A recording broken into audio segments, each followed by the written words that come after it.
Hello les potos et bienvenue sur ma chaîne.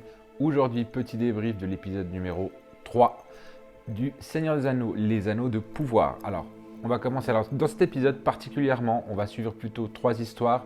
Donc, on va pas du tout parler aujourd'hui de l'histoire de Elrond qui était à Khazad-dûm et tout ça. Ça, aujourd'hui, il n'y a pas.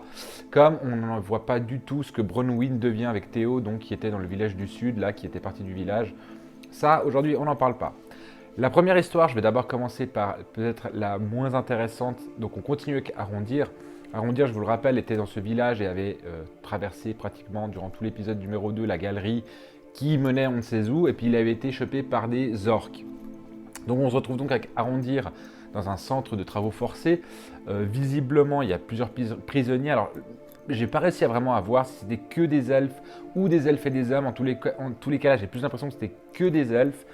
Et puis, bah voilà, en fait, il est obligé, il est forcé à travailler et puis à faire creuser des galeries ou je ne sais quoi pour les orques.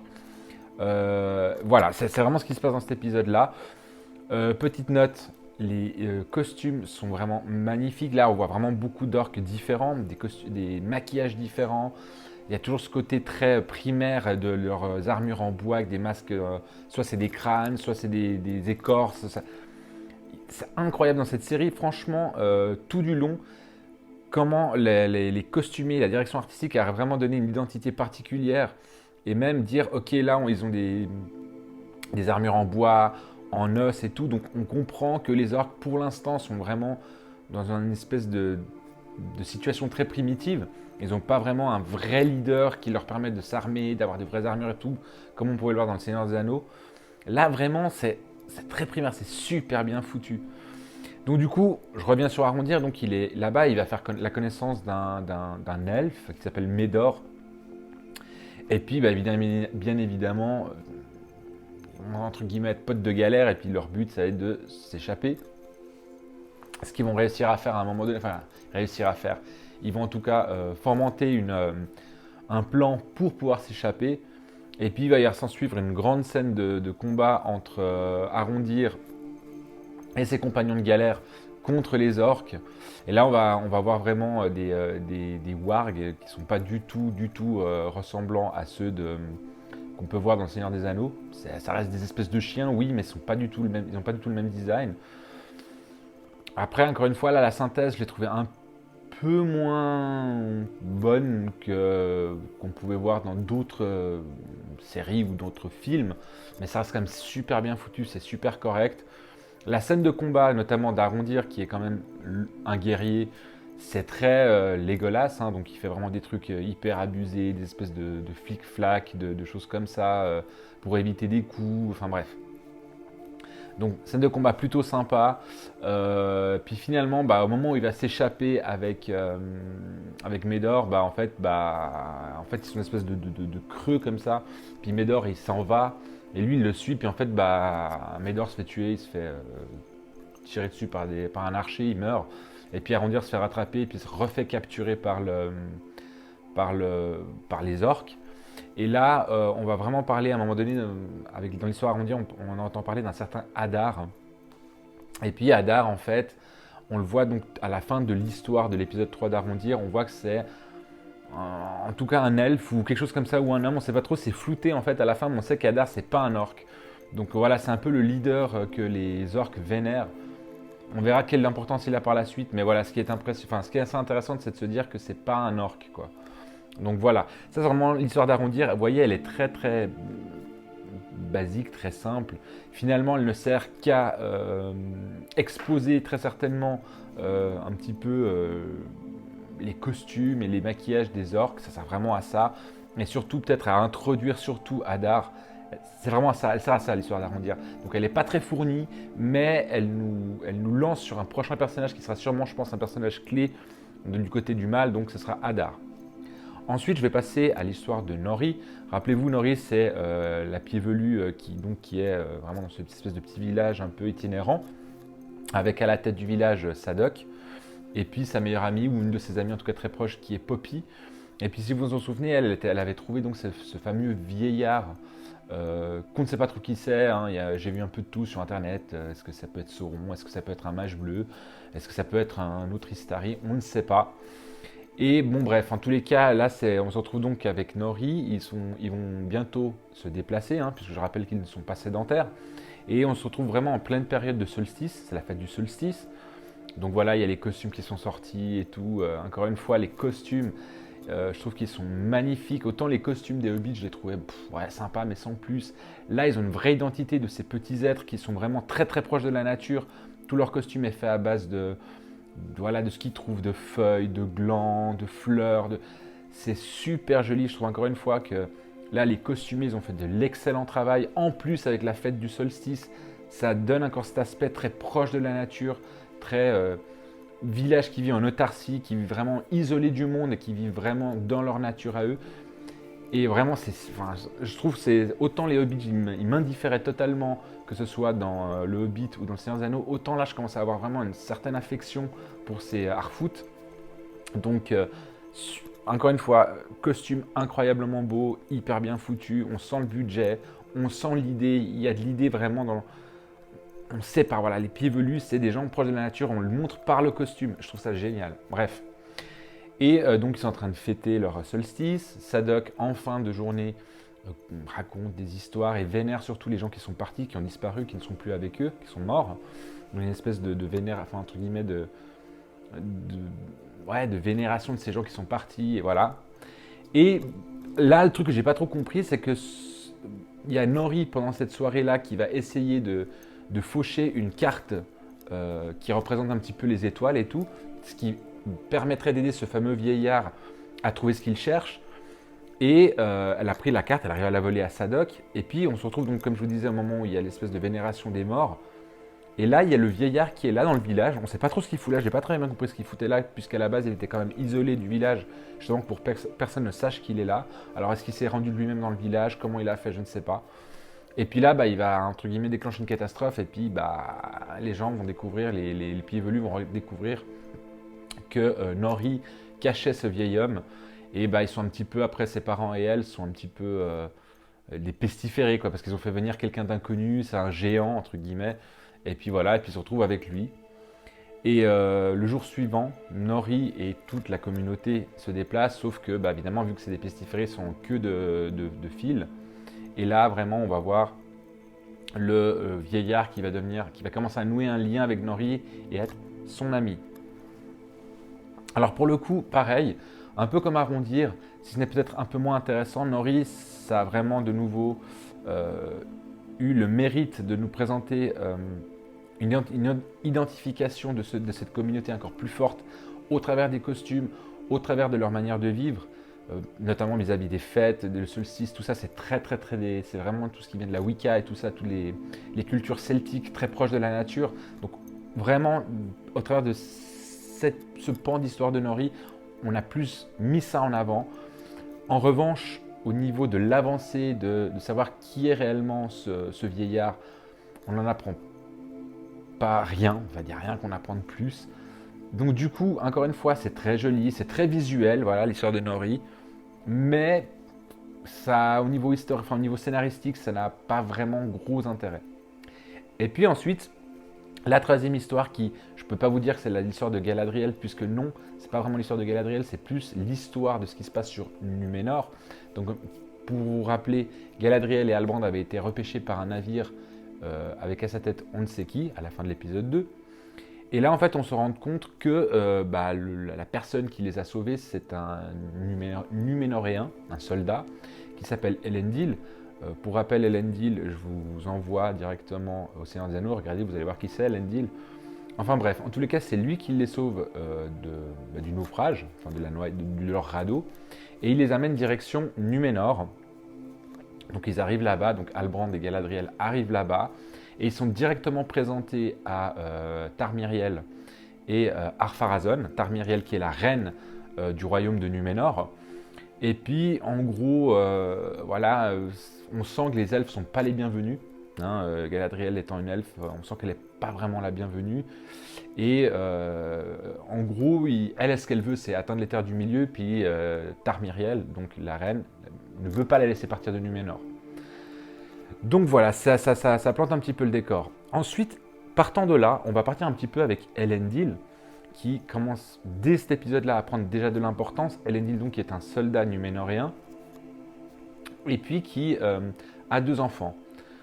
Pour l'instant qu'on voit, c'est Isildur et Arienne, qui est donc sa fille, qui est la demi-sœur d'Isildur, et il a un troisième enfant dont on entend juste parler, c'est Anarion.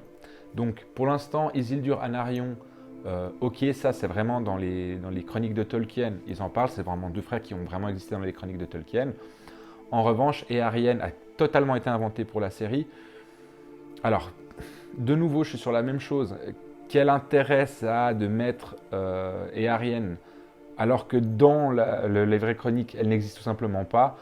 Quelle place elle va prendre? J'en sais pas trop, mais encore une fois, je trouve que rajouter pour rajouter, ça n'a aucun intérêt. Il y a tellement à faire déjà avec Isildur et Anarion que Éarienne, bon, voilà, ils ont voulu lui faire une fille, on va savoir pourquoi. Bref, je reviens donc sur Elendil. Et donc, du coup, Galadriel et Halbrand peuvent circuler dans la ville, il n'y a pas de problème, hein, dans la ville principale de Numénor. Par contre, ils ont l'interdiction de quitter les terres de Numénor. Et Galadriel, elle, se balader un peu en ville, hein, elle ne va pas faire grand chose. Si ce n'est qu'à un moment donné, elle va rencontrer à nouveau Elendil, après leur réunion auprès de Tarmiriel. Et puis, elle va expliquer qu'elle essaie vraiment de rejoindre les terres du milieu, hein, parce que je le rappelle, ce qu'elle veut, c'est tuer Sauron.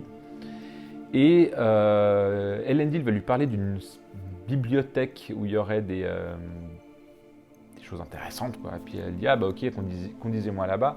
Donc on a Elendil et Galadriel qui vont en direction de cette bibliothèque qui est à 6 heures de la ville. Et puis une fois arrivée là-bas, bah, Galadriel, elle va trouver, vous vous souvenez du logo dont je vous avais parlé, qu'elle avait trouvé dans la forteresse du premier épisode, forteresse abandonnée de Melkor. Et bien là, en fait, elle va trouver que ce logo, en fait, finalement, ce n'est pas un logo comme ça, mais en fait, c'est vraiment une carte. En fait, c'est pas une carte, mais ça représente une partie de la carte de la Terre du Milieu, et elle va très rapidement retrouver que cette partie de la carte, en fait, représente les Terres du Sud. Donc, en fait, elle va dire, ok, la merde, en fait, va commencer ici, dans cette partie de la Terre du Sud.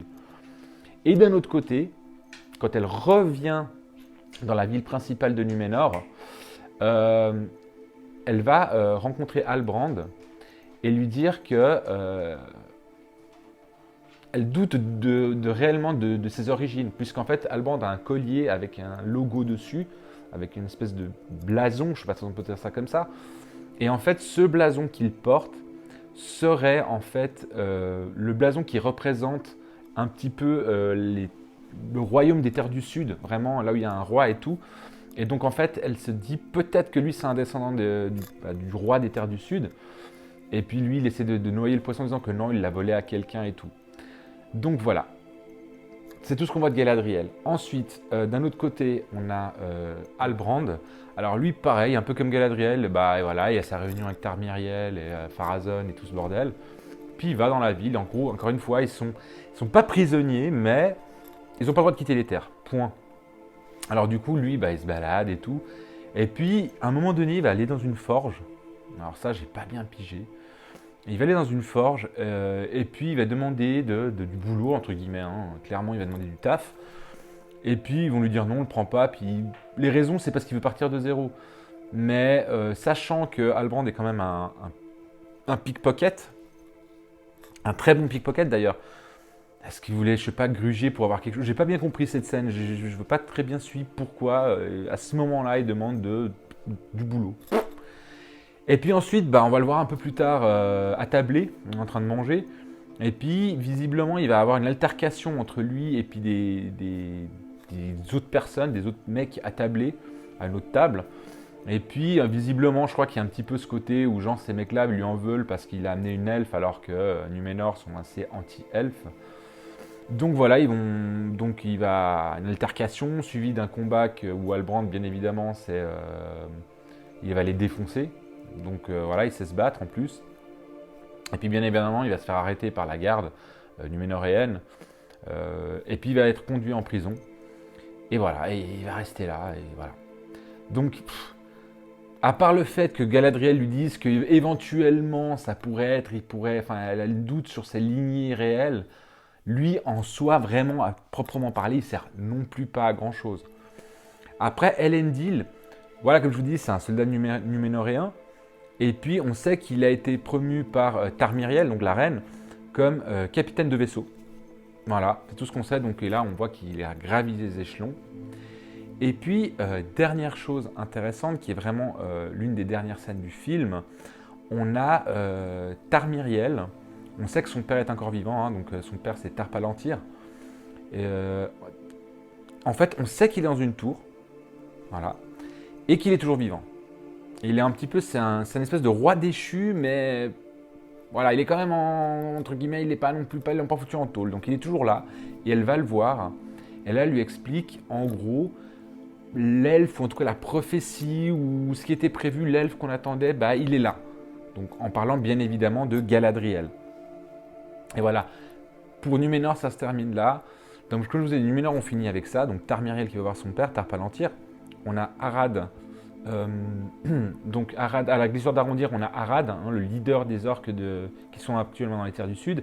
Et à la fin de Nori, on a donc tout le peuple des Harfoot, hein, des pieds velus, qui partent en direction de on ne sait quelle destination, et ce fameux vieillard qui aide la famille de Nori à pousser la chariote. Donc voilà, c'est vraiment la fin de l'épisode. Alors cet épisode, il était super intéressant parce qu'il était très dense en informations, avec surtout l'arrivée des nouveaux personnages intéressants, des personnages qui nous rappellent directement, qui nous ramènent au Seigneur des Anneaux, comme Elendil, comme Isildur. On voit aussi Isildur, le fils d'Elendil, qui est un jeune matelot pour l'instant. Donc c'est cool, il y a plein de nouveaux personnages. On a Tarmiriel, on a Ar-Pharazôn. Donc plein, on sait que le père de Tarmiriel, bon je le sais, mais le père de Tarmiriel c'est Tar Palantir. Donc il y a plein de nouveautés. Après on a Éarienne, la demi-sœur d'Isildur et Anarion et la fille d'Elendil, donc qui est là, qui pour l'instant voilà. Alors moi j'ai encore une fois un gros problème avec ces personnages rajoutés. C'est un petit peu comme Toriel, un petit peu dans le Hobbit. Alors, il voulait amener de la féminité, j'imagine, enfin des femmes dans la série, j'imagine que c'est ça qu'il voulait faire. Mais le problème, c'est que quand on amène un personnage extérieur, souvent, en fait, il est là parce qu'il est là. Mais il n'a aucune importance dans vraiment les gros événements de ce genre de film. Toriel, dans le Hobbit, elle est classe, voilà, elle a une histoire d'amour avec Philly, mais dans l'ensemble du film du Hobbit, dans les 3 films, en réel, elle ne sert à rien, si ce n'est simplement à tomber amoureuse de Kili. C'est tout, point. Enfin, voilà. Et moi, c'est ça que j'ai comme problème avec ce genre d'apport, que ce soit féminin ou masculin, on s'en fout, mais ça n'amène rien. Absolument rien. J'aurais préféré qu'ils gardent juste Isildur, Anarion, puis fini. Ou alors qu'ils mettent ce personnage qu'ils voulaient mettre ailleurs, qui avait peut-être une place plus importante. Là, pour l'instant, elle ne sert pas à grand chose. Alors que Isildur, on sait déjà ce qu'il va devenir et qui ça va être plus tard. Elle, là, pour l'instant, voilà. C'est ce genre de personnage, ça me dérange toujours un peu parce que c'est vraiment des personnages plus quota qui ont une réelle importance sur l'intrigue principale de l'histoire. Après, franchement, là, au niveau effets spéciaux, c'est encore une fois, ça défonce. Ça. Franchement, on sent le budget. Encore une fois, comme je vous dis, les costumes sont magnifiques. Surtout, je suis tombé vraiment amoureux des costumes des pieds velus. Je les ai trouvés absolument incroyables. Mais alors, les effets spéciaux numériques, on voit à un moment donné toute la cité principale de Numénor. J'ai plus le nom de la ville en tête, mais c'est incroyable. On l'a vu d'ailleurs, on le voit dans le trailer, cette ville. C'est super beau, c'est grand, il y a des rappels à Minas Tirith, comme vous savez, vraiment tout le haut de la tour avec l'espèce de, je sais pas comment expliquer, une espèce de pic comme ça où il y a l'arbre blanc à la base du pic. Il y a plein de rappels à Minas Tirith, c'est vraiment super beau, c'est dense, je sais pas comment vous expliquer, il y a des statues énormes un peu style colosse de Rhodes et tout, des visages sculptés ou en tout cas sculptés dans la roche, dans les montagnes et dans les vallées qui amènent à cette ville-là. Franchement, c'est au niveau design, direction artistique, costume, tout est magnifique. Franchement, il y a pas à dire. On ne peut pas dire que c'est une série moche. Vous pouvez dire ce que vous voulez. Vous pouvez dire c'est pas canon, c'est pas lié. Ils ont pris des libertés folles avec Tolkien. Il y a des personnages qui sont inintéressants. Vous pouvez dire ce que vous voulez. Mais en revanche, on ne peut pas dire que pour une série, je rappelle que c'est une série quand même, que c'est moche, c'est juste super beau. Franchement, quand on voit ça, puis qu'à côté on voit ne serait-ce que même House of the Dragon, putain, on voit la différence, quoi. On voit clairement la différence, et on voit clairement que non seulement ils ont mis le budget, mais en plus ce budget il est super bien utilisé. C'est pas un budget où genre on voit pas qu'il y a des millions dedans. On le voit clairement, on le voit dans les costumes, on le voit dans les effets spéciaux, on le voit dans les décors intérieurs, on voit dans tellement de choses. Et je vous dis, il y a même par exemple, la dague de Galadriel, c'est vraiment, ça peut être un objet iconique de la saga. Comme je vous dis, c'est vraiment des trucs où ils peuvent en faire des produits dérivés. Enfin, il y a tellement de trucs derrière, je trouve ça juste incroyable de voir qu'en fait, dans une série, on a l'impression de regarder un film presque, ne serait-ce que par tout ce que ça peut, tout l'univers étendu que ça peut amener par la suite. Vraiment, je suis vraiment fan au niveau de l'argent comme ils l'ont investi dans cette série. Voilà. Donc j'ai dit un petit peu ce que j'avais à dire sur cet épisode numéro 3. Donc comme je vous le disais plus tôt, bon épisode avec plein d'informations supplémentaires. J'ai vraiment hâte de voir le 4 pour le coup. Alors si vous avez des questions, des commentaires, n'hésitez pas à vous le mettre là-dessous, je vous y répondrai sans aucun problème. La petite cloche de notification et l'abonnement, ça fait toujours du bien à la chaîne. Et puis le petit pouce, hein, n'oubliez pas, c'est important. Donc voilà, j'ai fait un peu le tour de ce que j'avais à dire. Mais en attendant, prenez soin de vous et bye bye.